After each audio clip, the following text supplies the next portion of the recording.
My approach as a cinematographer is usually to key with the soft light. Your goal as a cinematographer is to light your subject or an actor in the most flattering way possible, and also keep it looking cinematic.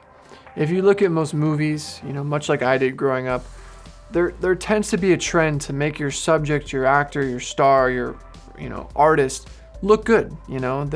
They've hired you as a cinematographer for a reason.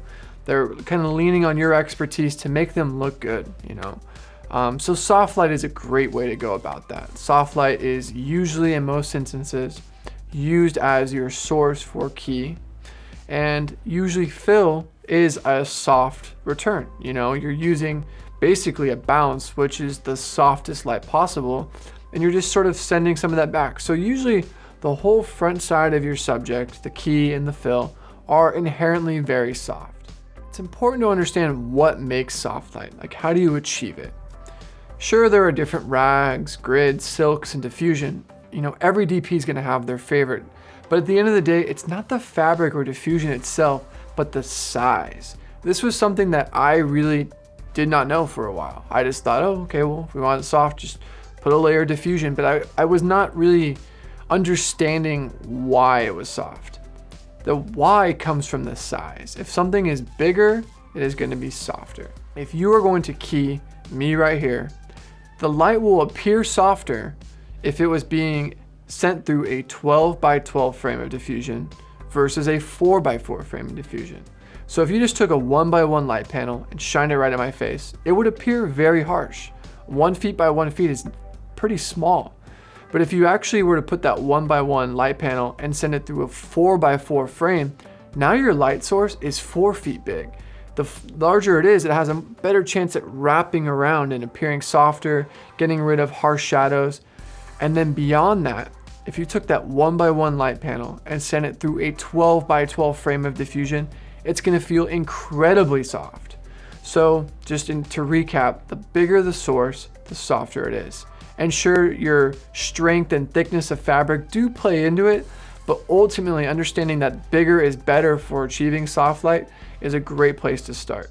I think a great way to sort of put this together into context is when you shoot at blue hour or golden hour. The sun has just gone behind a mountain, the sun is gone, but what you're left with is just sort of a beautiful, 30 minutes of a fading blue sky. And that's incredibly soft. If you frame and have ever shot around that narrow window of time when the sun is just set, but you still have a good 30 to an hour, that is when the light is the softest. Because if you were to look up, the entire sky is your source. You're just getting soft ambient, light from the sky. You're not getting a harsh shadow from the sun. You're just getting a soft return. So, your blue hour stuff is gonna feel much softer. But if you went out at 2 p.m., if you were to look up at the sky, the sun's only about this big. It's much smaller, kind of back to our 1 by 1 light panel example. You can honestly look up and hold your finger up.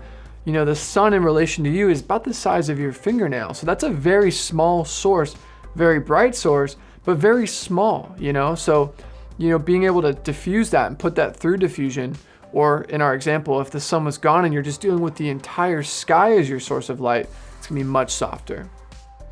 So now understanding these concepts as we've laid them out, here are our favorite ways to achieve soft lighting. The first being a double break. A double break is when you send a unit through 2 layers of diffusion. A workhorse for me on indie features or shoots where I have to move fairly quickly is a Sky Panel S60, which if you think about is only 2 1 by 1 light panels put together. That's essentially the diameter of an S60. So it's a very small source. But when you send it through a chimera bank, that's 1 break of diffusion. And if you send that Sky Panel once again with the chimera through an 8 by 8 frame, you're essentially turning a Sky Panel, which isn't that big, through 2 layers of diffusion. And by the time it hits your subject, it's incredibly soft. I think another tricky thing with a double break that some people don't understand, and it took me a while to understand, is you want your light to fill the entire frame. So if this was your Sky Panel and this is your diffusion, you want to walk your diffusion far enough away to where the entire diffusion frame is filled up. If you just literally put a Sky Panel and 6 inches away a 4 by 4 frame, your entire 4x4 frame isn't being filled. Circling back to, larger is better. You want to fill your entire frame. So if you have an 8x8 frame right up against your, Chimera box, it's only going to illuminate maybe half of the 8x. So it defeats the purpose of the double break. So when you double break a light, sending it through 2 layers of diffusion, you want to spread them out far enough so light, a few feet, diffusion, a few feet, another layer of diffusion. That's going to yield the softest source. Another way to achieve soft light is by setting up a booklight. Booklight achieves its softness by bouncing a light into a large bounce, and then that bounce light is then once again diffused before hitting your subject. Where a double break, the unit is already pointed at the subject, you're just diffusing it twice. The booklight actually involves the light that's hitting your subject to be pointed away from your subject, it's being bounced, and then that bounce light before hitting your subject again is diffused. I will say this is the softest quality of light. If you can manage to booklight, it will yield the softest results because bounce light inherently is very soft. I will say the only downside of a booklight is you need an entire grip village. Not only do you need the bounce and the diffusion to make the booklight work, but you also need a ton of flags to keep light from scattering and bouncing around. Circling back to our previous section of this course, where every surface in your room is going to reflect light. If you have a white ceiling and a bunch of white walls, a booklight is sort of sending light everywhere, into your bounce. So you really need to tent that in, and that can take a lot of time. So though it yields the softest light, in my opinion, it does require the most amount of manpower to make it work. And it also does require quite a bit of gear. So my vote is the double break just because it's a little more simple and straightforward. And both totally work to achieve soft light.